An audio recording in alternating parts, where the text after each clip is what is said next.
Barnstable This Morning, just about 9 minutes toward the top of the hour on this Wednesday morning. I'm Sarah Colvin. Joining me live on the phone, our Director of Finance, Mark Milne. Mark, good morning. Good morning, Sarah. How are you today? Pretty well. How are you? I'm doing okay. So, of course, in the middle of budget season, getting ready to begin presentations on the operating budget for fiscal 2016. And today, I wanted to take some time to talk a little bit about the enterprise fund section of that budget. 8 enterprise funds here in town, correct? Yes, 8 enterprise funds, and they collectively comprise about almost $28 million worth of spending.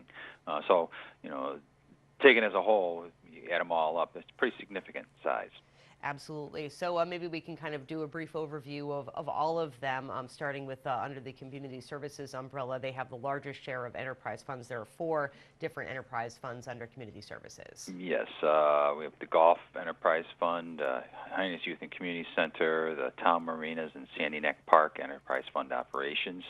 And they're all, the changes for next year include several items. For the Golf Enterprise Fund, we actually have the Director of Golf Maintenance position being filled for the first time in several years. This position was not funded for several years when the revenues for that operation started to decline, and when Bruce McIntyre was promoted to the Director of Golf Operations, we left his former position, the Director of Golf Maintenance, vacant for several years. But now that the revenues have improved out at the golf course, we're refilling that position, which is the major factor for the increase in the Golf Enterprise Fund.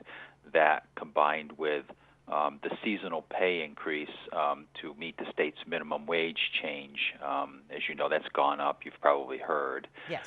That went up $1 on January 1, 2015. It's going up another $1 January 1, 2016.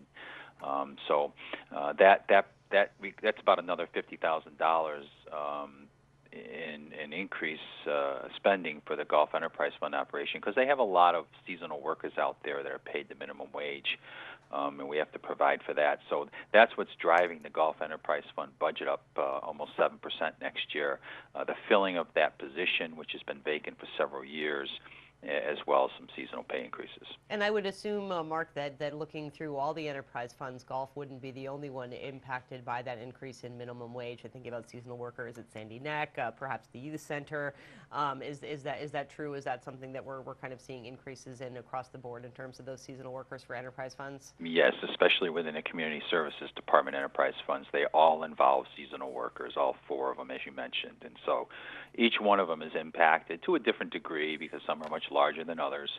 But yeah, they're all going to be impacted by the minimum wage increase, and so that accounts for some of the spending in all 4, the increased spending in all 4 of the Community Services Enterprise Fund operations. Great. The Marina Enterprise Fund is going up significantly, but that's the result of a one-time reimbursement to the general fund for the pier replacements out in Barnstable Harbor. If you recall, we had to act quickly in order to get that harbor back open this year.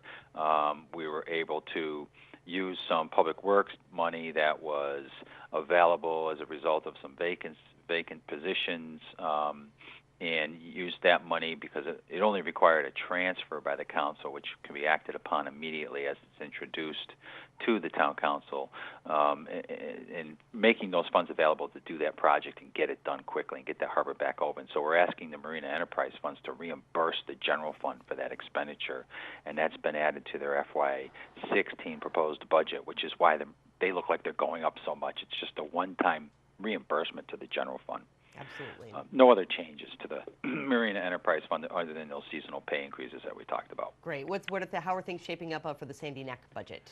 Sandy Neck is being impacted by the same thing, seasonal wage increases. Their proposed budget's going up about 3.6%. Seasonal wages are impacting it. They're also selling more merchandise out there, so we're providing them more money for inventory to buy merchandise to resell.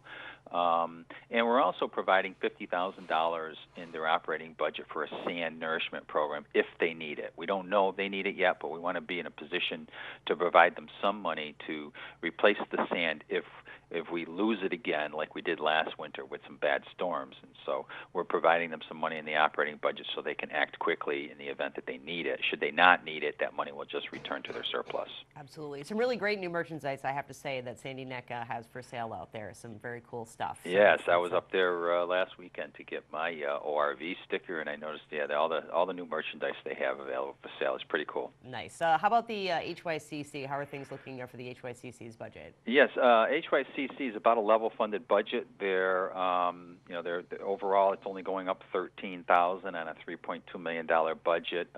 They have some increases and some decreases. The increases are again associated with seasonal pay increases. We're also providing them an additional $24,000 to expand the seasonal staff.